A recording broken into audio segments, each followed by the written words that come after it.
Hoje nós vamos conversar sobre o chamado divórcio grisalho, ou seja, separações que ocorrem entre pessoas com mais de 50, 60 anos de idade. Tem sido cada vez mais comum a gente encontrar casais que se separam depois de 20, 30, 40 anos de convivência. Tudo indica que são vários os fatores de influência, inclusive o fato de estarmos vivendo por mais tempo. Vamos contextualizar melhor esse assunto? Por isso, a minha convidada de hoje é uma especialista, a psicóloga doutora Deusivânia Falcão. Ela é pesquisadora, é professora associada da Universidade de São Paulo, da USP. Ela tem pós-doutorado em psicogerontologia pela Universidade da Flórida, nos Estados Unidos, e também é mestra em psicologia social. Bem-vinda, doutora Deusivânia. Muito obrigada, Lina. Muito obrigada pelas boas-vindas. É um prazer estar aqui com você, compartilhar, né, esse momento, não é, com você e com todos os seus ouvintes. Para mim é um prazer muito grande. E esse assunto eu recebi muitas perguntas, viu? Especialmente das mulheres. Sim. Porque era um fato, né, doutora, que antigamente mulher divorciada, mulher separada era discriminada, tinha todo um preconceito em relação a isso. E a gente vem evoluindo nesse contexto, correto? Sim, realmente, as mulheres antigamente, né, elas tinham muito a ideia de que tinham que ser submissas aos homens, né, elas tinham que aguentar todos os sapos, né, isso até me faz lembrar um livro que eu li recentemente da literatura infantil, que o príncipe virou sapo. Então, assim, essa questão de que elas acreditavam, né, que esse príncipe ia ser para a vida toda. Tem toda uma questão também, Lina, quando a gente vai avaliar o divórcio grisalho, das crenças culturais, das crenças religiosas, né? Quando você vai a um casamento religioso, você ouve, né, a pessoa falar até que a morte nos separe. E essas crenças, muitas vezes, são o grande, digamos assim, um dos grandes influenciadores para a pessoa permanecer num casamento, mesmo que ele seja conflituoso e que a pessoa esteja infeliz. Então, há muitas amarras em torno dessas crenças, né? Por exemplo, a ideia de que você tem que realmente esperar primeiro os filhos crescerem, de que os filhos vão ter problemas caso os pais se divorciam. Inclusive, as pesquisas científicas, durante muitos anos, que abordavam o divórcio, não necessariamente o divórcio grisalho, mas o divórcio de uma maneira geral, elas davam muita ênfase aos prejuízos cognitivos e emocionais que os filhos tinham após o divórcio dos pais. Então, cria-se aquela ideia de que o divórcio ele é sempre algo pernicioso, quando, na verdade, a gente sabe que, para a saúde mental dos membros da família e do casal, de uma maneira geral, muitas vezes é melhor que haja, de fato, essa separação. Né? Porque E aí, pode comentar. conflito, tristeza, brigas, né, de um casal, entre um casal que não se dá, não está mais feliz junto, acaba influenciando os filhos negativamente, né?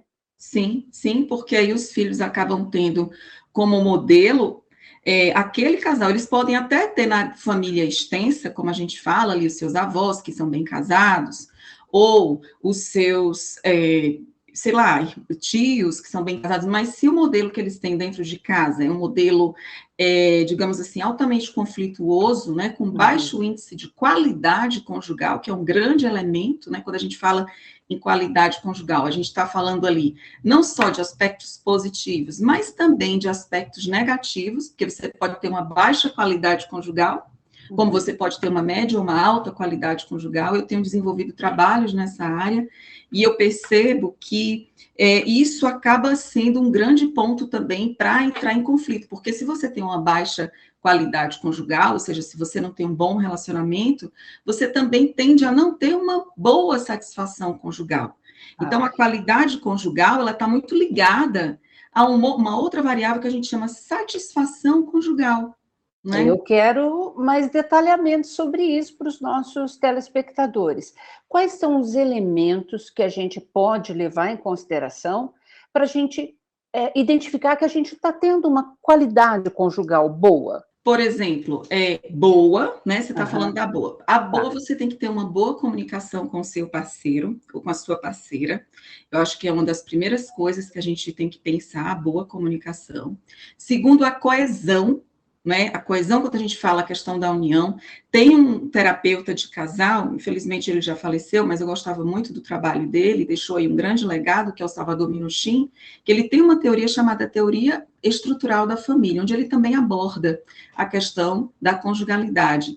Temos outros também pesquisadores, tais como Borges Meninage, que também abarcam, né? E todos eles falam que é importante, numa relação, manter uma boa coesão, uma boa comunicação, um bom ajustamento conjugal, né? Quando a gente fala em ajustamento, a gente pensa o seguinte: quando você casa, você traz um enxoval, né? E o seu parceiro ou sua parceira traz outro enxoval. Esse enxoval não é simplesmente aqueles elementos, né, que a gente compra para casa, não. É toda a nossa história de vida, é toda a nossa história familiar, é toda a nossa expectativa em relação a essa união. Então, são duas pessoas que têm perspectivas diferentes, expectativas diferentes, que precisam ali conviver durante alguns anos, ou até o final da vida. Então, quando falta essa coesão, quando falta essa comunicação, né? Quando falta por exemplo, quando há uma hierarquia muito alta, por exemplo, díspare de um para o outro, isso também vai afetar, porque um vai querer dominar mais o outro.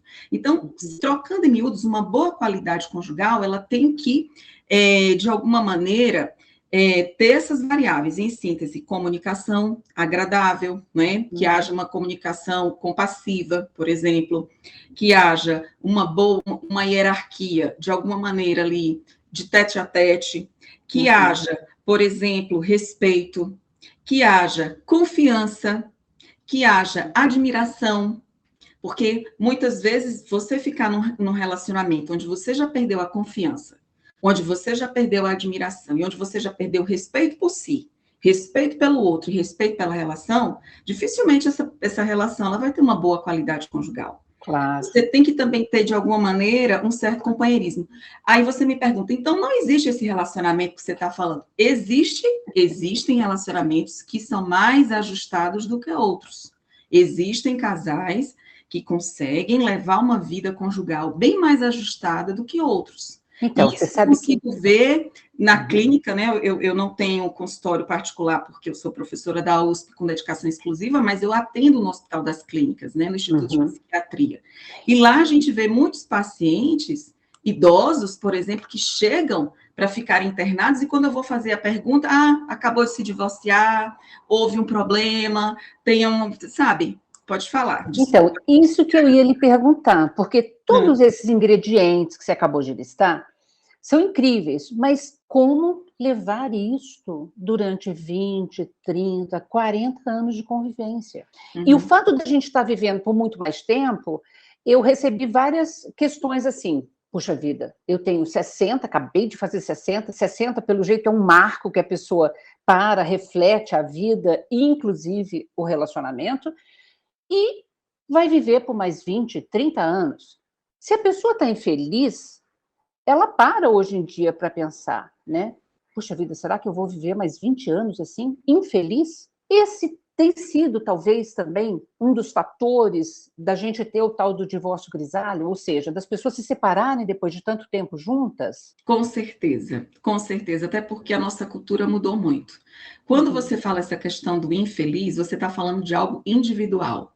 Hoje, a nossa cultura, ela está sendo, digamos assim, bastante influenciada pela cultura de países individualistas, né? Por que eu estou falando isso? Porque eu também estudo uma variável cultural dos países latino-americanos e hispânicos, incluindo aí o Brasil, que é a questão do familismo. O familismo tem tudo a ver com a questão da satisfação conjugal, do divórcio. Por quê? O que é o familismo? Para você entender e o nosso público também entender. O familismo são pessoas que colocam uma família em primeiro lugar. Nós, desde cedo, acreditamos que a gente tem que cuidar dos nossos pais idosos, que a gente tem que casar e ficar até o fim em prol da família, em prol do marido, em prol das crianças. Então, muitas vezes, o que que acontece? Mulheres que têm crenças familistas muito altas, elas tendem até a sofrer mais no casamento, quando esse casamento ele não é satisfatório, quando a qualidade não é boa, quando a satisfação não está boa, quando o relacionamento não está bom. Por quê? Elas sofrem porque elas têm aquelas crenças, não, eu tenho que ficar nessa relação, eu tenho que aguentar, essa é a cruz que Deus me deu. Não, eu fiz essa escolha, eu tenho que continuar nessa escolha. E aqueles que, por exemplo, que tem um perfeccionismo emocional, que é um outro elemento, tipo assim, não, tem que estar tudo muito bem, eu tenho que demonstrar para todo mundo que está tudo muito bem. Então, são variáveis que vão minando. E aí, quando você começa a acordar que eu penso que cheguei na minha idade e começam a reavaliar os seus valores, as suas vidas, começam a reavaliar as suas expectativas, começam a ter mais crenças individualistas do que mesmo familistas, né? Tá. Então, eles começam a realmente refletir o seguinte, poxa, eu estou na metade da vida, eu já não sou mais aquela pessoa que eu era, porque isso também é um fator muito importante, Lina, para o divórcio. Você, às vezes, entra num casamento onde a pessoa, muitas vezes, não acompanha a sua evolução. E não é só a evolução, é tipo assim, vamos pensar, por exemplo, num casal onde uma pessoa estuda muito, começa a se profissionalizar, começa a criar novos amigos, novos laços, e aí o cônjuge, né, a pessoa que está do lado, não tem essa mesma perspectiva. Chega um ponto que eles não têm muito o que conversar, que eles estão ali simplesmente, um sendo pagador de conta, né, dentro da própria casa, estão ali pagando conta, cuidando dos filhos, mas que não tem mais nenhum elo. E aí é quando a pessoa se depara com a ideia assim, poxa, o que está me prendendo isso aqui? É quando as crenças familistas começam a ficar mais pesadas. E aí você fica, se eu ficar, eu estou aqui por quê? Por causa da minha família? Será que eu tenho que sofrer tanto em prol dos meus filhos, em prol da minha família, para dizer para todo mundo que eu tenho um casamento saudável, quando na verdade eu não tenho, quando na verdade eu não estou feliz, aí vem as crenças individualistas. Né? Se você pensa, por exemplo, os Estados Unidos é um país de uma cultura individualista, né? Muito então, mais do que a nossa. Exemplo, muito mais do que a nossa. Eles se separam, entre aspas, com menos culpa do que a gente. A gente tende a se culpar mais, a pensar assim, meu Deus, o que eu ainda podia ter feito? Né? O que eu fiz de errado? Por que eu não tentei, né? Justamente para a minha família, aquela família que eu tanto sonhei, né? Aquele conto de fadas que eu tanto sonhei. Então, eu sinto que o brasileiro, não é à toa que o Brasil, né, tem o maior índice de ansiedade do mundo, né? Nós temos, assim, tantos problemas, e aí, quando você entra com a questão do divórcio, você começa a pensar, o que foi que eu fiz, onde foi que eu errei, por que eu não lutei pela minha família. Então, acaba adoecendo muitas vezes as pessoas. E aí, quando você chega na meia-idade, tem uma teoria que eu gosto muito também, sou fã, tive a oportunidade de conhecer a pesquisadora lá nos Estados Unidos, que é a Laura Cartensen, que ela fala da teoria da seletividade socioemocional, que ela diz o seguinte, que à medida que a gente vai envelhecendo, a gente vai se tornando mais seletivo emocionalmente. Então, a gente, por exemplo, se você me convida para bater um papo, para a gente tomar um chá juntas, como eu sei que nós temos, por exemplo, valores semelhantes, afinidade, habilidade de ser uma pessoa agradável, vai me trazer emoções positivas, eu vou aceitar o convite. Mas se, por exemplo, é uma pessoa que me convida, que eu sei que vai me trazer emoções negativas, a gente consegue inventar uma desculpa facilmente e ficar em casa e ler um livro. Por exemplo, coisa que a gente não faz antes. Durante a adolescência, a gente não é capaz de fazer isso. Porque a gente quer agradar todo mundo, a gente quer participar da turminha. E aí você começa a perceber, gente, esse casamento já não está me fazendo feliz.